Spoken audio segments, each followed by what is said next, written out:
Hi everyone, Tristan Bond here, Director of Healthcare Business Coaching, and I'm bringing to you another video today on practice development.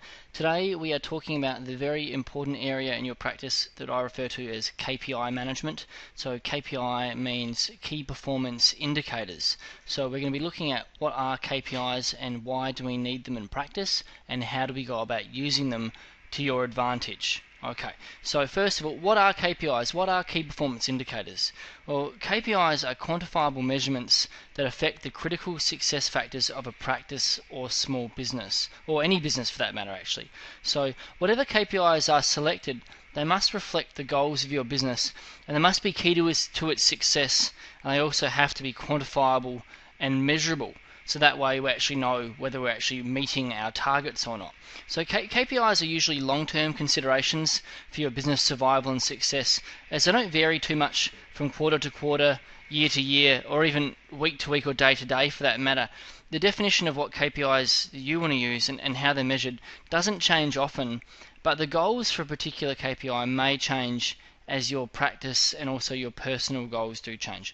So you may move your KPI dashboard or KPI expectations up or down dependent on what stage of growth you want, or at what stage of business you're in, or what results you're chasing. But the actual what, the what of what you're measuring remains exactly the same. So it's very important to make sure you're actually measuring the right things. So once you determine what your goals are and what results you're chasing, you then determine what KPI it is that's going to actually measure that success. For example, it might be, one example could be the number of new patients that you generate from your website. Now that's a key performance indicator. So we can look at other things behind it which influence that KPI, but that's the actual KPI that we are measuring. Another KPI could be looking at the particular revenue generated by one of your staff members. So that's a number, and we know there are a number of different things which influence that KPI, but the ultimate thing is, yes, that is one of the KPIs that's key to your long-term success, and we do have to measure it. Okay, so the next point, KPI 100% must be quantifiable. If it's to be of any value to you at all, you have to be able to accurately define and measure it. For example, more new patients from a particular referral source, like I just said before, and not just simply the practice is getting busier. See, that's way too general. That's not a KPI. Okay, KPIs are an essential metric that are really critical to the survival of your practice, no matter what type of practice you're in, whether it is actually dental versus physiotherapy versus chiropractic versus surgery. We all need these essential metrics to be in place, otherwise we're going to be completely lost. So fundamentally, KPIs actually become like a GPS in your business, and you can refer back to your KPIs and it lets you know if you are on track or if you're lost. Without it, we don't know where we're at the end of a certain defined period. I find it really crazy to me that a lot of people don't actually know where they're at until they get to the end of financial year and they get their statistics and dashboard and financial data back from their accountant. It just seems mad because they can say, well, hey, here you are, and you're waiting almost a year to find out where you're at. So it's like getting advice but looking back in the rearview mirror, if you know what I mean. I've always found that strange when I talk to my accountant like that, and they always give me retrospective advice. So I just wonder, what is the point of receiving advice which is actually occurring after the event and it's too late? Is it not far more beneficial to have this information at your fingertips so that you can access it at any time and also be able to influence it and influence your outcomes as well? So that's another important factor with KPIs, is you not only need to know how to understand them, but you also need to know how to influence them and improve them. And as part of our program, we're going to work a lot together on that, is actually influencing the outcomes. We don't want to have a KPI that would power us over. I want to teach you how to actually exert strong influence over it so that you are in charge. So here's an analogy for you that I think is relevant for referring back to key performance indicators and key performance in your business generally. You have no idea about the success of your diet without using a set of scales. You don't know how fast your car is going without using a speedo, and you don't measure the length of the time of your jog without using a stopwatch. So you cannot expect to improve the performance of your practice without measuring the results of your business via KPIs. I have another example for you here on why they are so necessary to have these in your practice. When we're speaking with our staff, whether it be a therapist, or whether it be a front of staff, in speaking to them, your staff may report to you, and I notice a lot of business owners actually report to me in this manner as well. They report to me that they've made changes in their behaviour and their approach to treatment management or their marketing or so on and so forth. They report they're more happy. They report they're less stressed. They report to me they even feel more fulfilled, or finally they report to me that they can flap their wings and fly.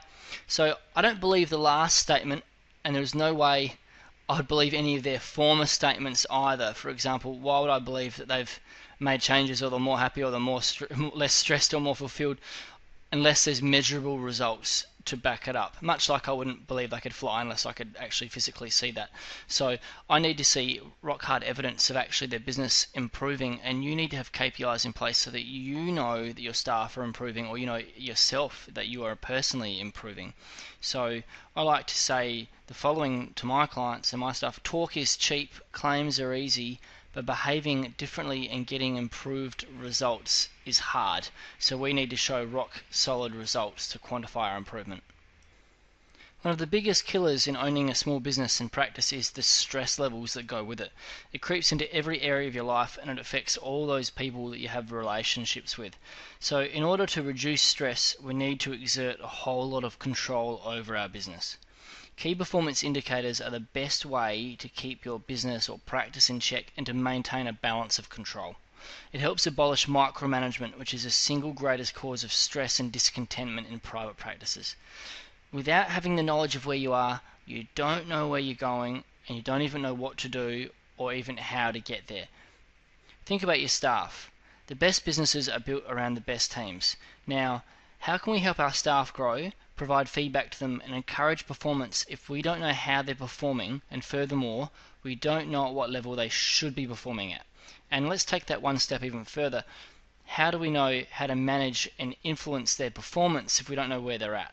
So quite simply put, you can't give them accurate feedback and provide encouragement or support or give them guidance if we don't have a dashboard of how they're actually performing. Okay, so let's look at some of the benefits of having KPI systems in place. By having an accurate set of KPIs that guide your business, you gain control and lose stress. It's worth noting that one of the top reasons that people choose to join our coaching and mentoring programs in the first place is to decrease stress. So if you're listening right now to this, stress might be something you want to alleviate. So make sure that you do actually implement some KPI changes to your business after watching this video. Another reason for having KPIs in place is to achieve greater, faster, and more consistent growth of business. Also to become more results focused and not concerned about factors that do not lead to better outcomes. KPIs give us the ability to leverage our staff to get exponential growth, and KPIs give us the ability to provide accurate and effective feedback, which again leads to greater outcomes. So next point, what to measure and how. We need to identify the areas that determine your practice success and focus on improving each of these. There are only 5 major ways to grow each practice, and let's look at those. Number 1, to increase the number of new patients. 2, increase number of new episodes. So for those of you that aren't familiar with my lingo and that of my other consultants and coaches, increasing number of new episodes. New episode refers to someone that rings your clinic or rocks up at your practice and they've come in for an initial episode. It may be a new problem, but they're actually already on your database. They've been in before. So that's a new episode. So that's another way to increase your business, increasing the number of new episodes. Number 3, another way to grow is to increase your fees. Number 4, increase profit via decreasing your level of your overheads. And point number 5, increasing the number of health services that you provide, whether it be additional services, upselling, cross-selling, or actually providing more product which a patient will develop from. which a patient will benefit from. Whether it be for a dental clinic, an extra product could be whether you're looking at providing some extra tooth whitening, for example. For like you're looking at a podiatry clinic, is it that you actually, an extra product could be more sales of orthotics or double up sales of orthotics, for example. So each of those 5 areas are the 5 revenue raisers of your practice, and if we can just increase each of these areas by only 10%, and your overall revenue will subsequently increase by up to 50%. So as you can see, in many cases the changes needed are not that dramatic, but the overall result is huge.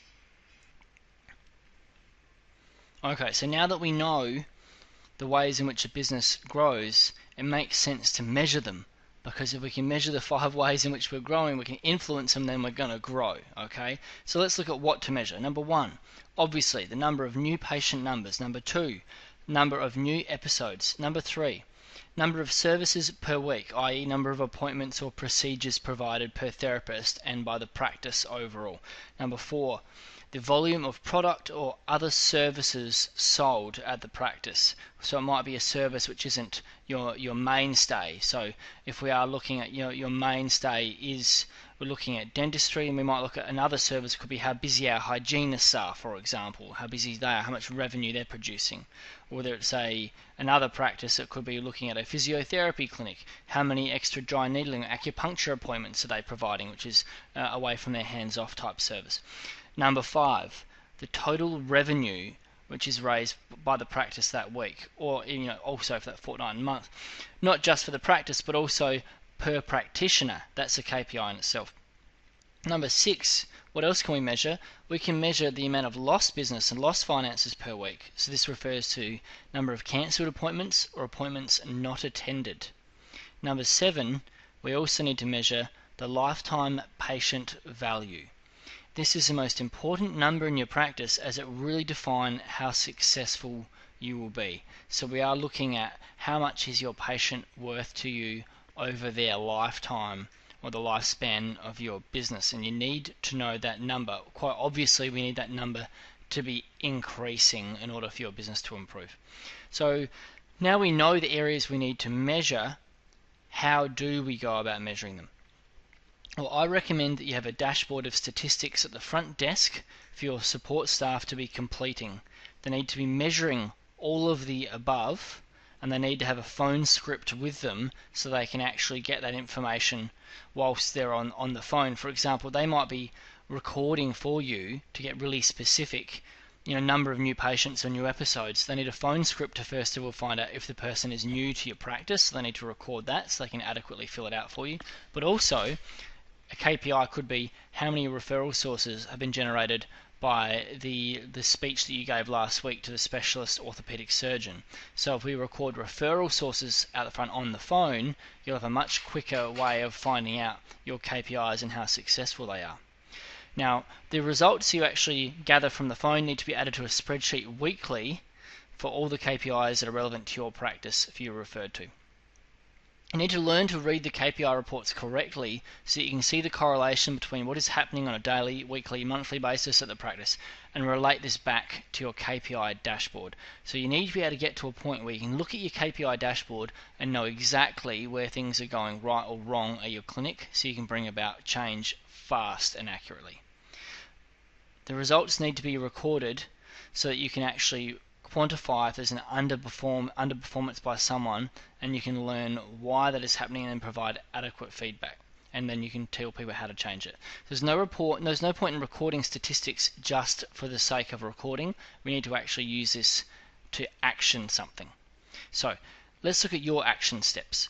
So right now you will need to set up a dashboard to measure the results at the front desk so that your front of staff or assistant can actually start recording all of this for you. You need to set up phone scripts to ask the questions that are needed to record the correct KPIs. You need to teach your staff how to measure these results. Have the KPI data compiled weekly for you to review, and then send it to your business coach for us to critique and then provide you feedback on it. So remember, you cannot see the frame when you're in the picture. So having a third party who specializes in this area look at it will be critical in gaining an understanding of how to improve your results. So when you send those through to us, we're going to give you some critical feedback, and we're going to look at it through a different set of eyes. We're going to be able to look at it and say, look, I can see that you're having issues here, here, and here, and then give you some adequate information so you can go back and bring about changes straight away in your practice. So make sure you do that. If you have any trouble with implementing any of that advice, please speak with your consultant at Healthcare Business Coaching, and will obviously help you with the implementation. I cannot stress how important it is to get an immense, really close understanding of your key performance indicators. Okay, look forward to hearing from how all you guys go with that. Thank you.